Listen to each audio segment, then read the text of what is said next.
Welcome back to Inside Indiana Overtime, doing it on a phone instead of a computer because we're having some computer difficulties. This is actually take, what, four for Like us? 4 or 5. Yeah, so we're fairly polished at this. Anyway, we're here talking about Indiana's 29 to 20 or 29 to 7 loss to Penn State. We're here in Bloomington. Alex McCarthy, Jordan Gusky, for Inside Indiana. We're here in Bloomington. Didn't travel to State College. Didn't get to see the ugliness in person, but really not a very strong performance, especially on offense from Indiana today. Just 230 some yards on offense. That's like half of what they were getting before, or that's of what they had averaged coming into this game. Um, Nate Sudfeld and Jordan Howard were both still injured in this game. Didn't play at all. Even though Kevin Wilson said that again, Sudfeld was cleared to play, but just didn't. They didn't want to take the risk. They didn't want to risk the mobility, anything like that. I don't know. And then Xander Diamont got hurt, and then Danny Cameron had to come in, and we were talking about this on the previous editions of this podcast we recorded. Danny Cameron actually didn't really look that. He actually looked pretty good. Yeah, he was able to stay in the pocket. He made his throws. His one interception really wasn't his fault. That was more on Kosara letting the ball slip through his hands.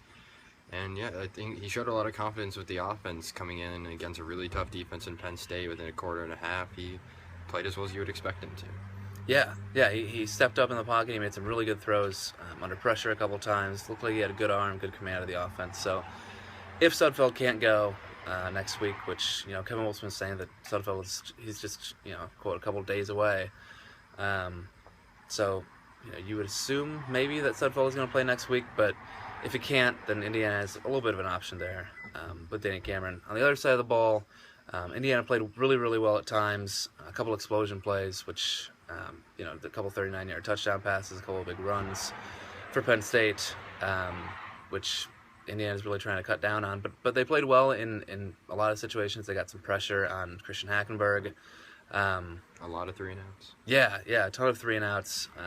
Even though the offense put the defense in, Indiana's offense put the defense in really, really tough positions time and time again. Whether it was from a turnover or just a really bad possession or anything like that. So certainly some signs of optimism on defense. Nick Mangieri played incredibly well. A couple sacks.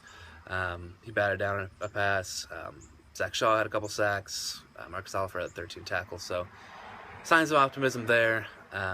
But overall, just kind of a lackluster performance from Indiana. And then the rushing game without Jordan Howard really, really looked kind of out of sorts. It looked exactly like it did last week against Ohio State. And then today they only ended up getting 79 yards on the ground. I guess, what do you think is the problem there? I mean, there are obviously a couple problems there. They're just not getting the push up front, and that's where it starts. Even with a guy like Howard in there, if you had him there, you need to get that push up front so that you can get those couple yards start. And without Howard, you're not getting those maybe 2-3 yard carries on a bad offensive play.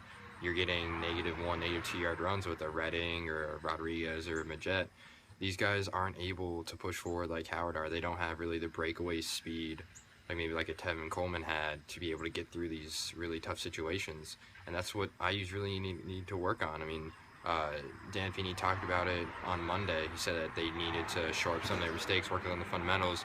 But today didn't really show that they really got anywhere. Maybe even took a step back, and that's something they really have to work on going to Rutgers. Yeah, and the past couple weeks they've kind of been put in the worst position possible, where they're facing two of the best defenses in the Big Ten, with Ohio State last week and then Penn State today, without their two most important offensive playmakers. So part of it's that, and opposing defenses are going to be stacking the box as long as Nate Sudfeld is hurt, or as long as Danny Cameron can't doesn't prove that he has the arm that he has. So we'll see what happens if they're able to open that up a little bit next week. As Rutgers comes to town, that's a very, very winnable game for Indiana. It's at home, homecoming, 3:30 kick. I guess what do you think we have to see out of Indiana, not only next week but moving on for the rest of the season, to have them get those next couple wins, get to a bowl game, and kind of have a successful season? Well, not just the running game that we talked about, but at the quarterback position, no matter who you have, they got to be comfortable. Sudfeld against Ohio State, he didn't really look that comfortable. Then when he got hurt and Xander comes in, Xander looked okay, and then today Xander just really didn't look comfortable. He was overthrowing a lot of balls, Yeah. and even Cameron coming in, it's that you got the adrenaline going, so maybe the first time you're in is not a lot to think about because you don't really know that you're going to be in there. But if Cameron has to play next week, or if Xander has to play next week, or if Suttle has to play on maybe a questionable ankle, you're going to want them to be comfortable. You're going to want them to be able to feel like, yeah, I can make this throw, I can make this play.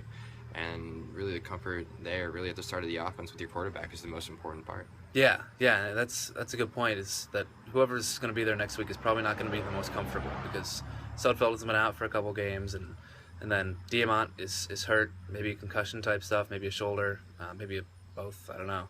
And then Cameron is, he's only played a quarter and a half in his collegiate career, so we'll see what happens there. They'll need to continue to win the turnover battle as well. I think they were even on turnovers today, which was the first time that Indiana hasn't won the turnover battle during a game. So, and if they can turn those into points, that would be huge because Indiana had recovered a fumble, didn't turn it into any points. Indiana recovered its own onside kick, didn't turn it into any points. So they need to start taking advantage of those kind of situations because they're going to keep them in games where they're facing a more talented opponent, and they're going to kind of create some difference in games where they're the better team. So we'll see what happens, but that's all we've got for today. Once again, Penn State 29, Indiana 7. We'll see what happens moving forward, but definitely not the performance Indiana wanted out of itself today.